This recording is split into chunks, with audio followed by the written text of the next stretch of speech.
Hello అండి. పాక్లా భాట్ అదేనండి మన చద్ది అన్నం. మనం రాత్రి మిగిలిన అన్నంలో గోరువెచ్చని పాలు పోసి తోడేస్తాం కదా. ఒరిస్సా స్టేట్ వాళ్ళు కొంచెం డిఫరెంట్గా చేస్తారు. అది ఎలానో చూసేద్దాం.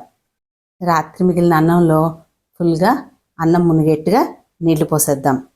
అది పొద్దునకి చక్కగా ఫర్మెంట్ అవుతుంది. ఇది మంచి న్యూట్రిషియస్ బ్రేక్ఫాస్ట్ అవుతుంది. మూత పెట్టి రాత్రంతా అలా ఉంచేయాలి. మట్టి పాత్రలో అయితే బెస్ట్, స్టీల్ అయినా ఓకే. అల్యూమినియం వాటిలో పెట్టద్దు. పొద్దున్నే ఈ అన్నంలో ఒక గ్లాసుడు చిక్కటి మజ్జిగ పోసుకుందాం. ఇది భలే కూలింగ్ అండి, చాలా చలువ చేస్తుంది. ఫిల్లింగ్ బ్రేక్ఫాస్ట్ కూడా. కంజీ అన్నం అని తమిళనాడు వాళ్ళు, చద్దన్నం అని మనము, పాక్లా భాత్ అని ఒరిస్సా వాళ్ళు, అన్నీ కూడా సేమ్, అందరికీ తెలిసిందే దాదాపు. కానీ ఇది సమ్మర్లో తినమని ఒక రిమైండర్ లాగా. ఓకే, ఇప్పుడు కొంచెం ఆలూని ఉడకపెట్టుకొని వాటిని ఇలా మ్యాష్ చేసుకోండి. సమ్మర్ మొత్తం ఒరిస్సా స్టేట్ వాళ్ళు ఇంట్లో చేసుకోవటమే కాకుండా రెస్టారెంట్స్లో కూడా అవైలబుల్ ఉంటుందంట. వారైతే ఒక కూర కాదు, 4-5 రకాల వెరైటీ కర్రీస్తో సర్వ్ చేస్తారంట. మనము ఇవాళ ఓన్లీ ఆలూతో చూద్దాం. ఆలూలో కాస్త ఉప్పు, కారం, పచ్చిమిర్చి, కొత్తిమీర, కొన్ని పచ్చి ఉల్లిపాయలు అన్నీ కలిసేటట్టు ఒకసారి కలుపుకుందాం.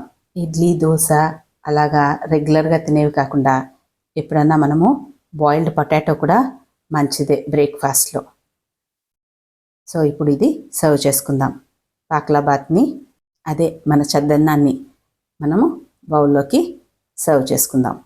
ఒరిస్సా స్టేట్ వాళ్ళు ఈ అన్నంతో పాటు 4 రకాల ఆకుకూరలు, 4 రకాల వెజిటబుల్ కర్రీస్, ఫ్రైడ్ ఫిష్ అలాగా సర్వ్ చేస్తారంట. మనం ఇవాళ ఇలా ఆలూతో సర్వ్ చేద్దాం. చద్దన్నం, మామిడికాయ పచ్చడి అలా ఏదో ఒకటి పెట్టుకొని తింటాం కదా, దాని బదులు ఇలా ట్రై చేయండి. దానిపైన కాసిని పచ్చి ఉల్లిపాయలు, కొంచెం కొత్తిమీర, కావాలంటే కొంచెం సాల్ట్ కూడా వేసుకోండి. నాకైతే ఆలూలో వేసిన సాల్ట్ సరిపోతుంది. మీరు మజ్జిగలో కూడా కావాలంటే కాస్త వేసుకోవచ్చు. ఇదండి సమ్మర్లో తప్పక తినాల్సిన చద్ది అన్నం రెసిపీ. మన పెద్దవాళ్ళు మనకు అందించిన మంచి న్యూట్రిషియస్ బ్రేక్ఫాస్ట్. అందరికీ తెలిసిన రెసిపీనే అయినా ఇలా కొంచెం డిఫరెన్స్తో మళ్ళీ మీకు ఒక రిమైండర్ లాగా చెప్పాను. ట్రై చేయండి. Thank you.